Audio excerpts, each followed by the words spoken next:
ಎಲ್ಲರಿಗೂ ಅಡುಗೆ ಸಾಧನೆಗೆ ಸ್ವಾಗತ. ಇವತ್ತು ನಾನು ಮೆಂತ್ಯ ಸೊಪ್ಪನ್ನು ಉಪಯೋಗಿಸಿ ಕಾಟನ್ ಬಟ್ಟೆ ಥರ ಸಾಫ್ಟಾಗಿ ಚಪಾತಿ ಮಾಡೋದು ಹೇಗೆ ಅಂತ ತೋರಿಸ್ತಾ ಇದ್ದೀನಿ. ಇದನ್ನು ಮೇಥಿ ತೇಪ್ಲ ಅಂತಲೂ ಕರೀತಾರೆ. ಇದನ್ನು ಲಂಚ್ ಬಾಕ್ಸಿಗೆ ತೊಗೊಂಡೋಗಿ ಚೆನ್ನಾಗಿರುತ್ತೆ, ಟ್ರಾವೆಲ್ ಮಾಡಬೇಕಾದ್ರೆ ತೊಗೊಂಡೋಗಿ ಚೆನ್ನಾಗಿರುತ್ತೆ. ಇದನ್ನು ಮಾಡೋಕ್ಕಿಂತ ಮುಂಚೆ ನೀವೇನು ಅಡುಗೆ ಸಾಧನೆಗೆ ಸಬ್ಸ್ಕ್ರೈಬ್ ಆಗಿಲ್ಲ ಅಂದರೆ ದಯವಿಟ್ಟು ಈಗಲೇ ಸಬ್ಸ್ಕ್ರೈಬ್ ಆಗಿ, ಹಾಗೆ ಪಕ್ಕದ ಬೆಲ್ ಬಟನ್ ಕೂಡ ಟಚ್ ಮಾಡಿ. ಮೆಂತ್ಯ ಸೊಪ್ಪಿನ ಚಪಾತಿ ಮಾಡೋದಕ್ಕೆ ನಾನಿಲ್ಲಿ 1 ಕಟ್ನಷ್ಟು ಮೆಂತ್ಯ ಸೊಪ್ಪನ್ನು ತೊಗೊಂಡಿದ್ದೀನಿ. ನೋಡಿ, ಈ ರೀತಿ ಸೋಸ್ ಇಟ್ಕೊಂಡಿದ್ದೀನಿ. ಬರೀ ಎಲೆ ಮಾತ್ರ ತೊಗೊಂಡಿದ್ದೀನಿ. ಚೆನ್ನಾಗಿ ತೊಳೆದ್ಬಿಟ್ಟು ಸೋಸ್ ಇಟ್ಕೊಂಡಿದ್ದೀನಿ. ನೀರು ಒಂದು ತೊಟ್ಟು ಇರಬಾರ್ದು, ಆ ರೀತಿ. ಇದನ್ನು ಈ ರೀತಿ ಸಣ್ಣ ಸಣ್ಣದಾಗಿ ಕಟ್ ಮಾಡ್ಕೋಬೇಕು. ಎಷ್ಟು ಸಣ್ಣಕ್ಕೆ ಕಟ್ ಮಾಡ್ಕೊಳ್ತೀವೋ ಅಷ್ಟು ಚೆನ್ನಾಗಿ ಚಪಾತಿ ಬರುತ್ತೆ.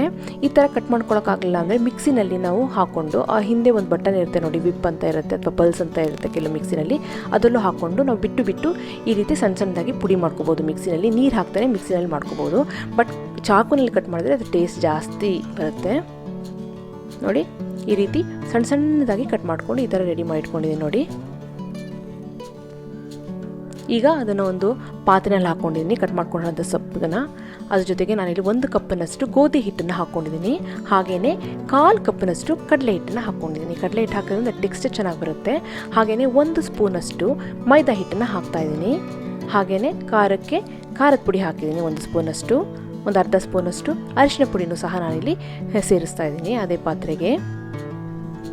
ಹಾಗೆಯೇ ನೋಡಿ, ಅರ್ಧ ಸ್ಪೂನಷ್ಟು ವಾವಕ್ಕಿನ ಕೈನಲ್ಲಿ ಈ ಥರ ಉಜ್ಕೊಂಡು ಹಾಕ್ತಾ ಇದ್ದೀನಿ. ವಾವಕ್ಕಿನ ಕೈನಲ್ಲಿ ಉಜ್ಜಿ ಹಾಕಿದರೆ ಅದು ಸ್ಮೆಲ್ಲು ಟೇಸ್ಟ್ ಚೆನ್ನಾಗಿ ಬರುತ್ತೆ. ಹಾಗಾಗಿ ಜೊತೆಗೆ ರುಚಿಗೆ ತಕ್ಕಷ್ಟು ಉಪ್ಪನ್ನು ಸಹ ನಾನಿಲ್ಲಿ ಸೇರಿಸ್ತಾ ಇದ್ದೀನಿ. ಹಾಗೆಯೇ ನೋಡಿ, ಇಲ್ಲಿ 1 ಸ್ಪೂನಷ್ಟು ಕಸೂರಿ ಮೇಥಿ ಇರುತ್ತೆ ನೋಡಿ, ಅದನ್ನು ಪುಡಿ ಮಾಡ್ಕೊಂಡು ಹಾಕ್ಕೊಂಡಿದ್ದೀನಿ. ಹಾಗೆ ನೋಡಿ, 1/4 ಕಪ್ನಷ್ಟು ಮೊಸರನ್ನು ಸಹ ನಾನಿಲ್ಲಿ ಸೇರಿಸಿದ್ದೀನಿ. ಯಾವ ಕಪ್ಪಲ್ಲಿ ನೀವು ಗೋಧಿ ಹಿಟ್ಟು ತೊಗೊಂಡು ಅದರಲ್ಲೇ 1/4 ಕಪ್ಪು ಮೊಸರು ಸೇರಿಸ್ಕೊಂಡು, ಜೊತೆಗೆ 2 ಟೇಬಲ್ ಸ್ಪೂನಷ್ಟು ಎಣ್ಣೆನ ಸೇರಿಸ್ತಾ ಇದ್ದೀನಿ. ಎಲ್ಲ ಸಾಮಗ್ರಿ ಹಾಕೋದ್ರಿಂದ ಈ ಚಪಾತಿ ತುಂಬಾ ಸಾಫ್ಟಾಗಿ ಬರುತ್ತೆ. ಈಗ ನಾನಿಲ್ಲಿ 3 ಹಸಿಮೆಣಸಿನ್ಕಾಯಿನ, ಹಾಗೆಯೇ ಒಂದು 5-6 ಬೆಳ್ಳುಳ್ಳಿ, ಹಾಗೆ 1 ಇಂಚಿನಷ್ಟು ಶುಂಠಿನ ಸೇರಿಸ್ಬಿಟ್ಟು ಸಣ್ಣದಾಗಿ ಇದನ್ನು ರುಬ್ಕೋತಾ ಇದ್ದೀನಿ. ಸ್ವಲ್ಪ ನೀರು ಸೇರಿಸ್ಕೊಂಡು ಸಣ್ಣದಾಗಿ ರುಬ್ಕೊಳ್ತಾ ಇದ್ದೀನಿ. ಈ ರೀತಿ ರುಬ್ಬಕ್ಕೆ ಬೇಜಾರಾಯಿತು ಅಂತಂದರೆ ಶುಂಠಿ ಬೆಳ್ಳುಳ್ಳಿ ಪೇಸ್ಟ್ನ ನೀವು ಸೇರಿಸ್ಕೋಬಹುದು. ಅದನ್ನು ಸಹ ನಾನು ಆ ಹಿಟ್ಟಿನೊಳಗೆ ಸೇರಿಸ್ತಾ ಇದ್ದೀನಿ ನೋಡಿ. ಈ ರೀತಿ ಎಷ್ಟು ಕಮ್ಮಿ ನೀರು ಹಾಕೋಕ್ಕೋ ಅಷ್ಟು ಹಾಕ್ಕೊಂಡು ಇದನ್ನು ರುಬ್ಕೊಳ್ಳಿ. ಈಗ ಎಲ್ಲನೂ ಚೆನ್ನಾಗಿ ಮಿಕ್ಸ್ ಮಾಡ್ಕೊಳ್ಳಿ.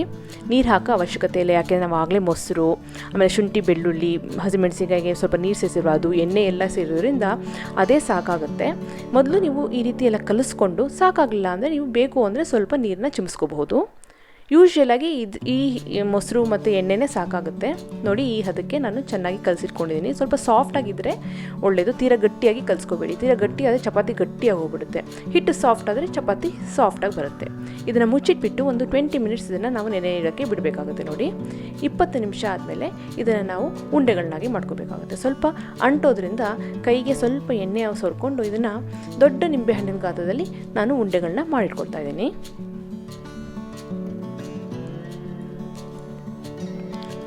ಈ ರೀತಿ 7-8 ಉಂಡೆಗಳು ರೆಡಿಯಾಗಿದೆ. ಎಲ್ಲ ಮೀಡಿಯಮ್ ಸೈಜಲ್ಲಿ ಉಂಡೆಗಳನ್ನ ರೆಡಿ ಮಾಡಿ ಇಟ್ಕೊಂಡಿದ್ದೀನಿ. 1 ಕಪ್ ಗೋಧಿ ಹಿಟ್ಟಿನಲ್ಲಿ ಇಷ್ಟು ರೆಡಿಯಾಗಿದೆ. ಈಗ ಒಂದು ಮಣೆ ಮೇಲೆ ಸ್ವಲ್ಪ ಮೈದಾ ಹಿಟ್ಟನ್ನು ಹಾಕ್ಕೊಳ್ತಾ ಇದ್ದೀನಿ. ಮೈದಾ ಹಿಟ್ಟನ್ನ ಹಾಕ್ಕೊಂಡ್ರೆ ಲಟ್ಸೋದು ಸ್ವಲ್ಪ ಈಸಿ ಆಗುತ್ತೆ. ಬೇಡ ಅಂದರೆ ಗೋಧಿ ಹಿಟ್ಟನ್ನು ಸಹ ಹಾಕ್ಕೊಂಡು ಲಟ್ಟಿಸ್ಕೋಬಹುದು.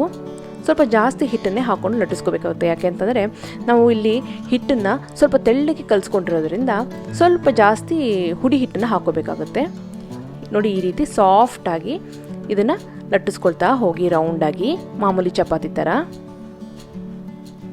ಜಾಸ್ತಿ ಸೊಪ್ಪು ಹಾಕಿರೋದ್ರಿಂದ ಸ್ವಲ್ಪ ಸಾಫ್ಟಾಗಿ ಇದನ್ನು ನಾವು ಲಟ್ಟಿಸ್ಕೋಬೇಕಾಗುತ್ತೆ. ಕಿತ್ತೋಗೋ ಚಾನ್ಸಸ್ ಜಾಸ್ತಿ ಇರುತ್ತೆ.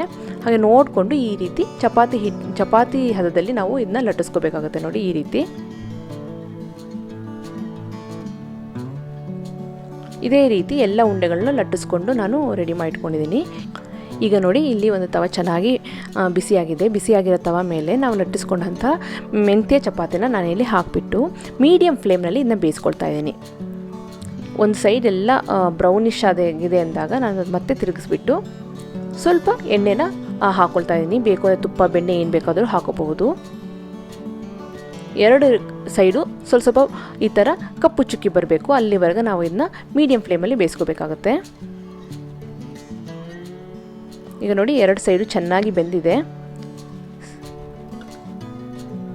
ಮೆಂತ್ಯ ಸೊಪ್ಪಿನ ಚಪಾತಿ ಸೂಪರಾಗಿ ಸಾಫ್ಟಾಗಿ ರೆಡಿಯಾಗಿದೆ ನೋಡಿ. ಎಷ್ಟು ಸಾಫ್ಟಾಗಿದೆ ಅಂತಂದರೆ ಇದನ್ನು ನಾವು ಹೇಗೆ ಫೋಲ್ಡ್ ಮಾಡಿದರೂ ಅದು ಆರಾಮಾಗಿ ಮತ್ತೆ ಅದು ಕಟ್ಟಾಗ್ದೇ ಹಾಗೇ ಇರುತ್ತೆ. ಒಂದೇ ಕೈಯಲ್ಲಿ ಕಟ್ ಮಾಡ್ಬೋದು, ಅಷ್ಟು ಸಾಫ್ಟಾಗಿದೆ ಮೆಂತ್ಯ ಸೊಪ್ಪಿನ ಚಪಾತಿ. ಲಂಚ್ ಬಾಕ್ಸಿಗೂ ತುಂಬಾ ಚೆನ್ನಾಗಿರುತ್ತೆ.